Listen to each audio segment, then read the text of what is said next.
এখানে যে ডিমটা দেখতে পাচ্ছেন এটা হলো আমার নতুন চীনা হাঁসের ডিম, আর ওইদিকে রয়েছে দেশি মুরগির ডিম।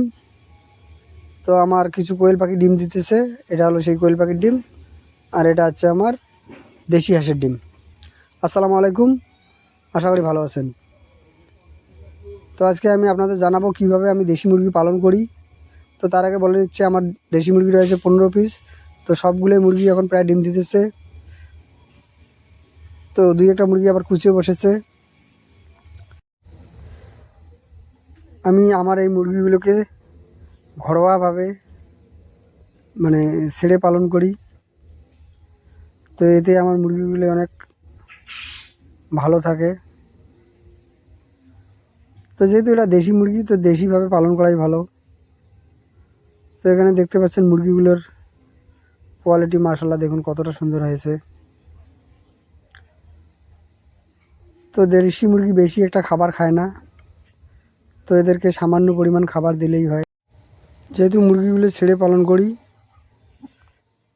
তো এদের খাবার তেমন একটা লাগে না। তো এখানে দেখতে পাচ্ছেন এটা আমার দেশি মুরগির ঘর। তো এখানে আমার মুরগিগুলো ডিম দেয়। তো আমি এখানে কুচিয়ে বসাই না, এখানে যে ডিমগুলো দেয় আমি এখান থেকে সরিয়ে অন্যখানে রেখে দেই। এই মুরগিগুলো যে ডিম দেয়, সেই ডিমগুলো এই মুরগিগুলো নিজেই ফুটায়। তো এর বাচ্চাগুলো আমি মুরগির কাছে রেখে 1 মাস পালন করি। আর প্রথম 1 মাস এদেরকে ব্রয়লার স্টার্টার দিয়ে যে কোনো একটা জায়গায় আবদ্ধ করে রাখি। তারপর 1 মাস পরে আমি বাচ্চাগুলোকে মুরগিসহ বাইরে ছেড়ে দেই। তো 1 মাসে যেহেতু বাচ্চাগুলো অনেকটা বড় হয়ে যায়, তো কোনো কিছু খাওয়ার আর ভয় থাকে না। তো এটা হলো আমার দেশি মুরগির ঘর, খুব কম খরচে বানিয়েছি। তো আপনারা চাইলে কম খরচে একটা দেশি মুরগির ঘর বানাতে পারেন এরকম করে। আর এগুলো হচ্ছে আমার সোনালী মুরগির বাচ্চা। তো এদের বয়স আজকে 1 মাস 22 দিন। মাশাআল্লাহ, এই 1 মাস 22 দিনে বাচ্চাগুলো দেখুন কতটা বড় হয়েছে, কতটা সুন্দর হয়েছে। আর এখানে আমার কিছু দেশি মুরগির বাচ্চা রয়েছে, যেগুলোকে আমি কোয়েল পাখির বাচ্চার সঙ্গে ব্রিডিং করেছিলাম।